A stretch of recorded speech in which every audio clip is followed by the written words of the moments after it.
Hello बच्चों, तो चलिए इस प्रश्न को पढ़ते हैं। यदि ए बी सी एक त्रिभुज की भुजाएं हों और सारणिक ए स्क्वायर बी स्क्वायर सी स्क्वायर ए प्लस एक का स्क्वायर बी प्लस एक का स्क्वायर सी प्लस एक का स्क्वायर ए माइनस एक का स्क्वायर बी माइनस एक का स्क्वायर सी माइनस एक का स्क्वायर बराबर 0 हो, तो सिद्ध कीजिए कि त्रिभुज ए बी सी एक समद्विबाहु त्रिभुज होगा। ठीक है, तो हमें देखो क्या बताया कि ए बी सी एक त्रिभुज की भुजाएं हैं और इस सारणिक का मान 0 के बराबर है। तो हमें सिद्ध करना है कि ये जो त्रिभुज ए बी सी है ये एक समद्विबाहु त्रिभुज होगा। तो प्रश्न में आगे बढ़ने से पहले इस प्रश्न से संबंधित जो मुख्य उदाहरण है उसकी हम चर्चा कर लेते हैं। तो देखो मुख्य उदाहरण देखो क्या हो जाएगी। जब भी हमारे पास में ऐसा लिखा हुआ हो X square minus Y square, तो इसको हम इस प्रकार लिख सकते हैं एक्स माइनस वाई गुणा में एक्स प्लस वाई। ठीक है, तो अब देखो यहाँ से हमारे पास में लिखा हुआ क्या है, इस सारणिक का मान हमें 0 के बराबर दिया हुआ है। तो पहले हम क्या करते हैं, इस सारणिक को थोड़ा सरल कर लेते हैं। तो यहाँ पर देखो ए स्क्वायर बी स्क्वायर सी स्क्वायर ए प्लस एक का स्क्वायर बी प्लस एक का स्क्वायर सी प्लस एक का स्क्वायर और क्या है ए माइनस एक का स्क्वायर बी माइनस एक का स्क्वायर सी माइनस एक का स्क्वायर। ये किसके बराबर है? 0 के बराबर। तो यहाँ पर देखो हम एक संक्रिया लगा लेते हैं। संक्रिया पहले क्या संक्रिया लगा रहे हैं हम? पहले तो ये संक्रिया लगा लेते हैं कि जो दूसरी पंक्ति है उसको हम किस प्रकार बदल रहे हैं कि दूसरी पंक्ति में से हम तीसरी पंक्ति को घटा लेते हैं। ठीक है, तो देखो क्या बनेगा हमारे पास सारणिक। पहली पंक्ति तो ऐसी रहेगी ए स्क्वायर बी स्क्वायर सी स्क्वायर। ठीक है, फिर देखो दूसरी पंक्ति कैसे बनेगी, ए प्लस में एक का स्क्वायर, यहाँ पर देखो ए प्लस में एक का स्क्वायर माइनस में ए माइनस एक का स्क्वायर बन जाएगा। ठीक है, फिर यहाँ पर बी स्क्वायर है, फिर ये क्या बनेगा बी प्लस एक का स्क्वायर माइनस में बी माइनस एक का स्क्वायर, फिर यहाँ पर सी स्क्वायर है तो सी प्लस एक का स्क्वायर माइनस में सी माइनस एक का स्क्वायर, ये बन गया। और बट्टा में यहाँ पर, बट्टा में नहीं, तीसरी पंक्ति में क्या है, ए माइनस एक का स्क्वायर बी माइनस एक का स्क्वायर और सी माइनस एक का स्क्वायर। ठीक है, तो अब देखो यहाँ पर हम X square minus Y square वाला ये लगा लेंगे। तो एक्स माइनस वाई गुणा में एक्स प्लस वाई होता है, तो उसी प्रकार पहले ए प्लस एक माइनस में ए माइनस एक होगा। ठीक है, तो वहाँ पर क्या होगा, 2 आ जाएगा क्योंकि एक प्लस एक बनेगा, तो 2 गुणा में देखो एक्स प्लस वाई करेंगे अर्थात ए प्लस एक प्लस में ए माइनस एक, तो एक से एक अब की बार 0 हो जाएगा और 2 ए बन जाएगा। तो यहाँ पर 2 गुणा 2 ए बनेगा, फिर इसी प्रकार यहाँ पर 2 गुणा 2 भी बनेगा और यहाँ पर सी 2 गुणा 2 सी बनेगा। ठीक है, तो दूसरी पंक्ति में ये पद बन जाएंगे। तो देखो सारणिक का मान क्या आ गया, पहली पंक्ति में तो देखो ए स्क्वायर बी स्क्वायर सी स्क्वायर, फिर यहाँ पर 2 गुणा में 2 ए बन जाएगा, फिर यहाँ पर क्या बन जाएगा हमारे पास में 2 गुणा में 2 बी। ठीक है, और यहाँ पर क्या बन गया 2 गुणा में 2 सी। ठीक है, और यहाँ पर क्या है ए माइनस एक का स्क्वायर बी माइनस एक का स्क्वायर सी माइनस एक का स्क्वायर, ये किसके बराबर दिया हुआ है, ये 0 के बराबर दिया हुआ है। ठीक है, तो अब देखो यहाँ से जो दूसरी पंक्ति है उसमें से हम 2 को उभयनिष्ठ निकाल सकते हैं। ठीक है, तो ए स्क्वायर बी स्क्वायर सी स्क्वायर ये बन जाएंगे पद, फिर यहाँ पर बच गया 2 ए, यहाँ पर बच गया 2 बी, यहाँ पर बच गया 2 सी।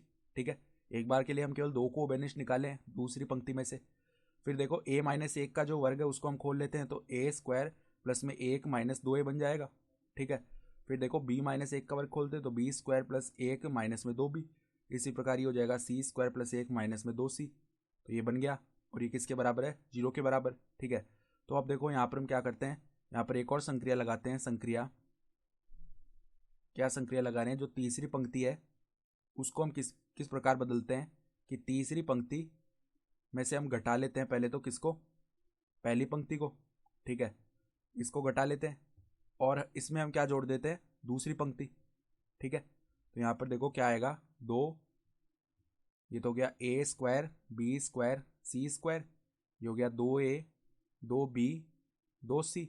फिर देखो ए स्क्वायर प्लस एक माइनस 2 ए है, तो ये है पहला पद तीसरी पंक्ति का। इसमें से पहले जो पहली पंक्ति का ए स्क्वायर है वो घटेगा, तो ए स्क्वायर से ए स्क्वायर 0 हो गया। अब यहाँ पर केवल एक माइनस 2 ए बचा, उसमें हम दूसरी पंक्ति का अवयव जोड़ेंगे तो 2 ए जोड़ेंगे तो यहाँ पर केवल एक बच जाएगा। ठीक है, उसी प्रकार यहाँ पर भी एक बच गया और यहाँ पर भी एक बच गया। ठीक है, और ये किसके बराबर है, 0 के बराबर है। ठीक है, तो अब देखो यहाँ पर जो दूसरी पंक्ति में से 2 है वो हम और उबनिष्ठ निकालते हैं तो बाहर 4 बन जाएगा। तो 4, फिर देखो यहाँ पर है ए स्क्वायर बी स्क्वायर सी स्क्वायर, यहाँ पर है ए बी सी, यहाँ पर है 1 1 1, और ये किसके बराबर है? 0 के बराबर। ठीक है, तो अब देखो हम और संक्रिया लगाते हैं।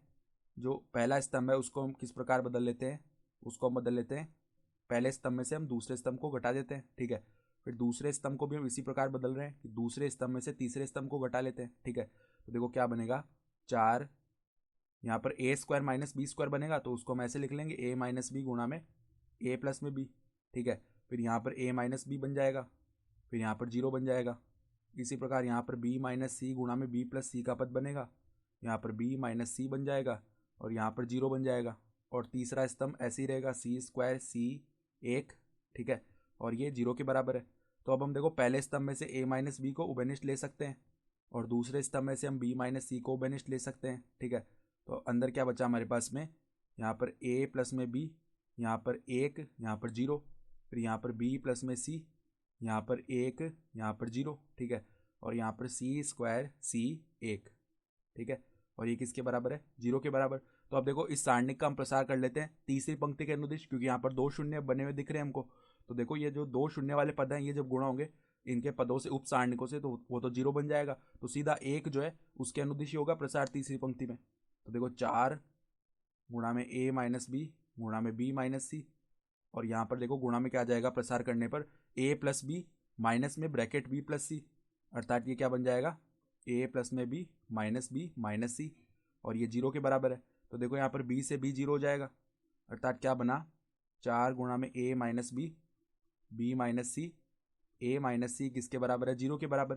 तो अब देखो 4 0 के बट्टा में जाएगा उस तरफ तो 0 बन जाएगा, अर्थात ए माइनस बी माइनस सी ए माइनस सी ये 0 के बराबर है। ठीक है, तो यहाँ से देखो या तो क्या होगा, ए माइनस बी जो है वो 0 के बराबर होगा इस पद को 0 बनाने के लिए, या बी माइनस सी जो है वो 0 के बराबर होगा, यहाँ पर या आ रहा है बीच में।